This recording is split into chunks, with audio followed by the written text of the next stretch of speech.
On the line now is Sam Foulder-Hughes. Sam is the Liberal Democrat councillor for Alexandra Ward in Kingston and joins us on the line now. Sam, just to get your thoughts firstly, are you going to the People's Vote March, which is taking place on Saturday?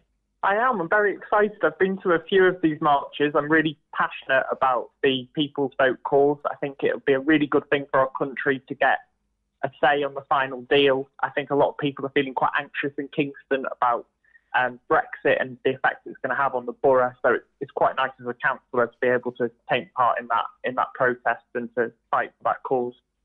Now, Sam, a lot of people will say that perhaps the reasoning for the People's Vote is not perhaps wholly honest or legitimate. A lot of people say that there is no reason to have a second vote. We voted to leave the European Union. It was crystal clear. What would you say to those people? Well, I'm a big constitutional nerd. And for me, this People's Vote campaign is about people having a say over our constitution and the way that our country works. Of course, we voted to leave the European Union. Well, I didn't personally, but 2 years ago. That was us deciding a direction.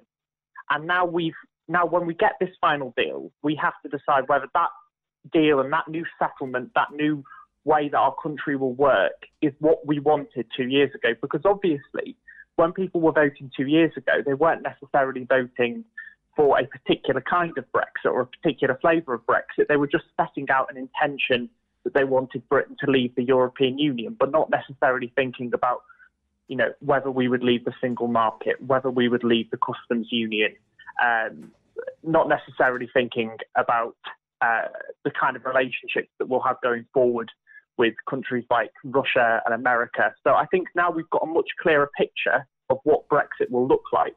It's absolutely right that everybody, whether they voted leave or remain, can just say, do we want this deal? Do we want this direction for our country still? Or have we changed our minds? Would we like to go back to the drawing board and stay in the European Union? And Sam, of course, as a Liberal Democrat, that is the position of the party at the minute. It's also the position of the Green Party. Now, I appreciate that you're passionately in favour of membership of the European Union. Now, Sam, if we did vote to leave the European Union in this referendum or to accept the deal, whether that be no deal or the deal that is eventually come up with Dominic Raab or whoever, Ollie Robbins, if we did vote to leave then, what would be the situation? Would you accept it? Well, I'd accept it in the same way that I accepted the last referendum. I accept that people voted to leave the European Union 2 years ago. And if there was another referendum and people voted to leave, then that's the country's decision. I really hope that if we do have that second referendum, that people wouldn't vote to leave.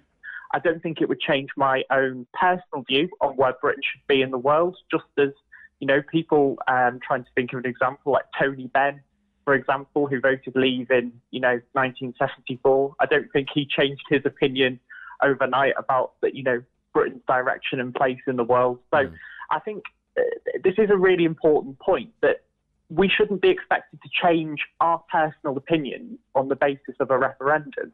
You can still hold your Remain views, your Leave views, whatever happens in a referendum. You can still fight for what you believe in. A referendum is not the end of a process. Politics keeps going. We always have the right to change our minds and to change the direction that the country's going in.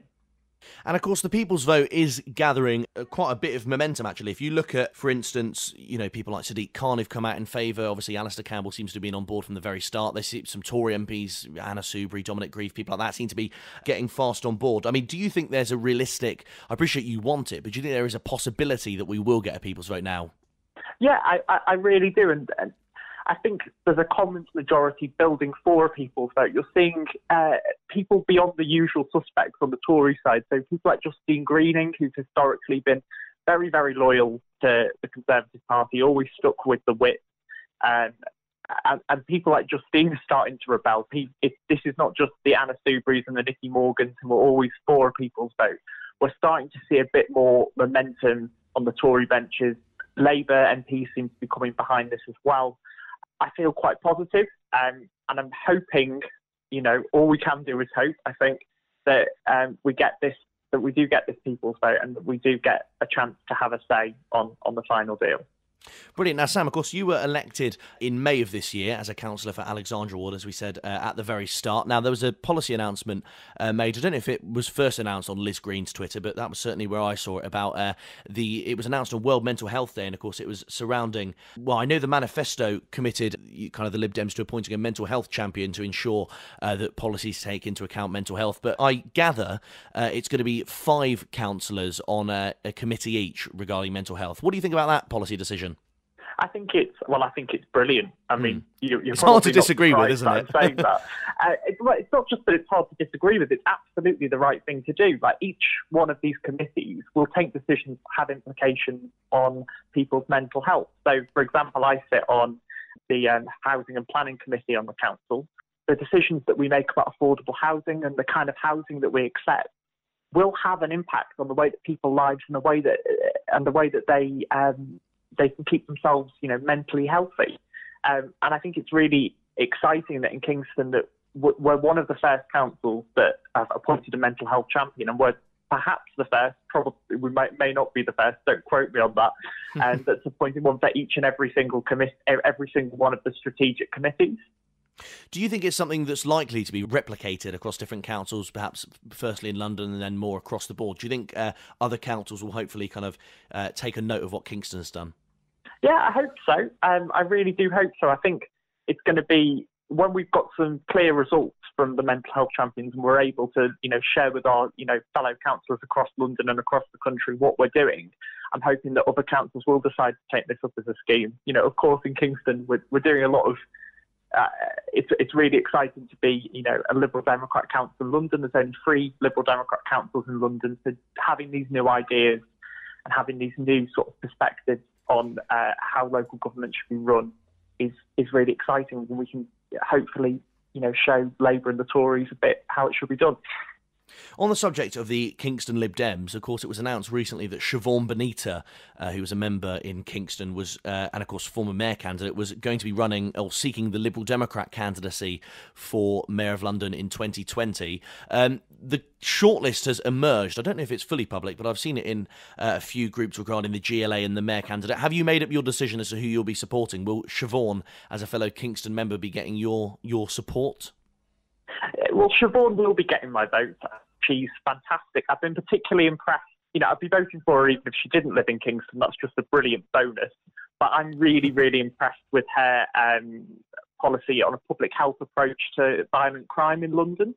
Investing in youth services and taking a sort of much broader view of how we tackle violent crime across London. I think she would be a wonderful mayor of London.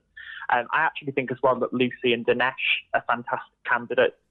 Lucy was really good in the Lewisham by-election. She's got lots of interesting ideas as well. I think it's a really positive time for Lib Dems in London, where we are the only party in London that made gains, that gained councils off the Conservatives in the last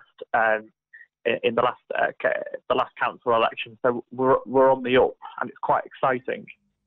Now, Sam, of course, Siobhan, last time she ran, beat UKIP and was actually very close to you guys, to the Lib Dems, in terms of vote share. Last time round, Caroline Pidgeon, I think she got about 4.8% of the vote. I mean, realistically, Sam, what do you think is a good result for the Lib Dems regarding the 2020 mayor election? Is it to get more seats on the GLA?